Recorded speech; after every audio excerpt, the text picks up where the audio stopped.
Bonjour, bienvenue dans ma bibliothèque. Nous sommes à Montréal le 13 janvier 2014.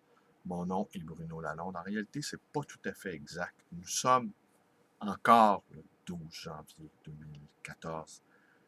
Mais demain matin, je crains fort de n'avoir pas le temps d'enregistrer cette petite vidéo car j'ai une matinée fort chargée. Alors, je prends de l'avance pour une fois. Et depuis quelques mois déjà, YouTube offre une nouvelle fonction qui consiste à enregistrer live, en streaming, mes petites vidéos. Je me propose de le faire à un moment donné. J'ai même en tête cette idée, tu sais, si je vais la réaliser, d'enregistrer un marathon de lecture. C'est-à-dire un 24 heures de lecture consécutive avec, disons, des pauses aux 2 heures, des pauses de 15 minutes. Je ne sais s'il y aurait des auditeurs pour cette expérience, mais si jamais vous jugez que ça peut être amusant de passer 24 heures en ma compagnie, enfin, de manière espacée sans doute, et que vous seriez curieux de participer à ce 24 heures, à ce marathon de lecture, faites-le moi savoir, soit par des commentaires sur ma page Facebook, ou encore à mon adresse internet blalonde.ai.ca blalonde.ai.ca. Vous pouvez également me téléphoner à ma librairie 514-736-0999. Et si vous jugez que l'expérience mérite d'être tentée, ben, que je puis m'assurer au moins qu'il y a une petite dizaine de personnes qui sont prêtes à passer un 24 heures en ma compagnie, un 24 heures de lecture. Imaginez donc. Entrecoupé sans doute de commentaires au beau milieu d'un texte. Quelque chose de totalement improvisé. Je vais me promener dans ma bibliothèque, aller prendre des livres au hasard et je vais lire des passages au hasard. Je vais les commenter à chaud. Et peut-être même, on pourrait même rajouter l'expérience suivante. Vous me téléphonez. Alors, que je réponde au téléphone même. Alors, j'aimais l'idée. On verra bien. Alors, donc, Amos Oz, encore Amos Oz. Comment guérir un fanatique?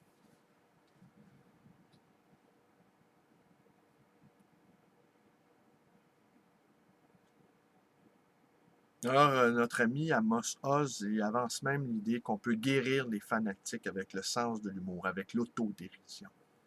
Et étonnamment, le petit passage que je vais vous lire correspond en tout point à un autre passage que je vous ai lu il y a quelques jours, Journal d'hiver 1980-1985 de Félix Guattari, où il recommande également la posologie de l'humour. Alors, comme quoi les grands esprits se rejoignent. Si je pouvais encapsuler le sens de l'humour et convaincre les populations d'avaler mes pilules pour se protéger du fanatisme, je pourrais prétendre au prix Nobel de médecine, pas de littérature. Mais la simple idée de mettre le sens de l'humour en capsule et d'obliger les gens à les prendre afin de les guérir de leurs maux est déjà contaminée par le fanatisme. Il faut être très vigilant, car le fanatisme est plus contagieux qu'un virus. On peut facilement l'attraper, même en essayant de le vaincre ou de le combattre. Les médias nous montrent à quel point il est facile de se métamorphoser en anti-fanatique, en militant anti-fondamentaliste et anti-djihad. Si on ne peut pas écraser le fanatisme, on peut au moins l'endiguer un peu. L'autodérision, je l'ai dit, est en partie un remède, de même que la capacité de nous voir à travers le prisme des autres. Il faut apprendre à être souple, à aimer les situations ouvertes, la diversité. Je ne préconise pas une morale totalement relative, en aucun cas.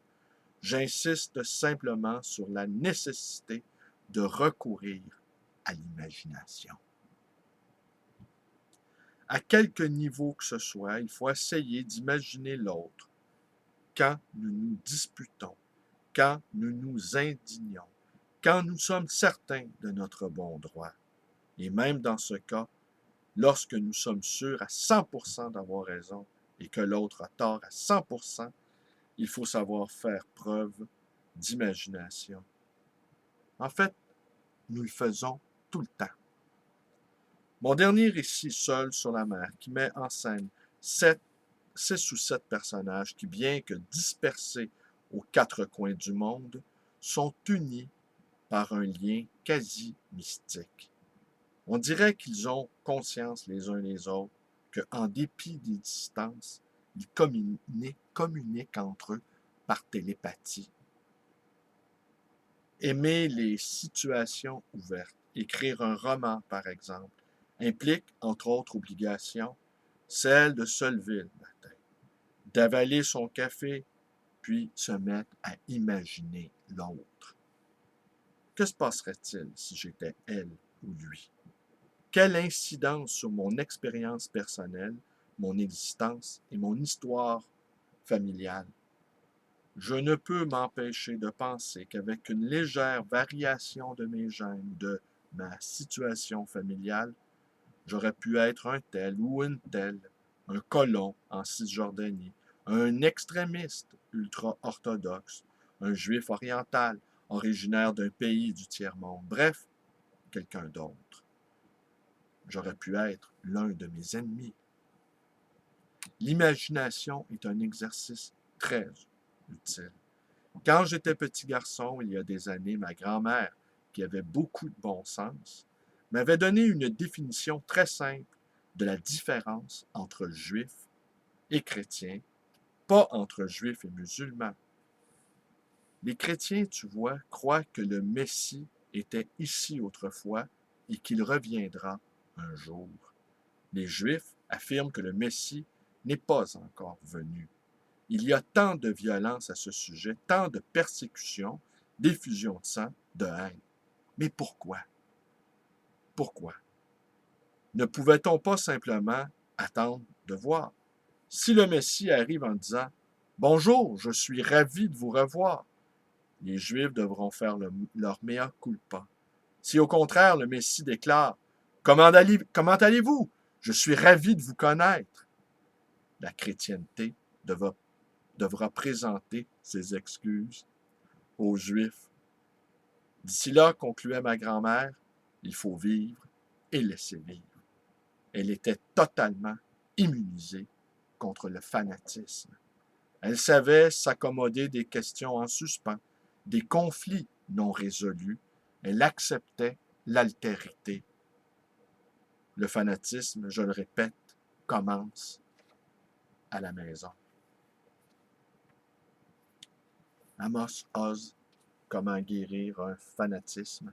Je vous remercie d'être avec moi. Portez-vous bien et bonne journée. Et si ma petite invitation de ce marathon de lecture, 24 heures, les 24 heures de lecture de Bruno Lalonde vous intéressent, faites-le moi savoir. Comme je vous dis, une petite dizaine serait suffisante, quant à moi, pour tenter cette expérience-là. Et qui sait, peut-être même une seule personne à l'écoute pourrait me convaincre de me livrer à cet exercice absolument étonnant de lire des textes et de les commenter pendant une journée entière. J'attends vos réactions. Merci et bonne journée. Je pourrais faire cela quelque chose comme le jeudi saint peut-être. Ou une journée ou un dimanche. un dimanche, un samedi à partir de minuit jusqu'à l'autre journée. Allez, portez-vous bien. Bonne journée à tous.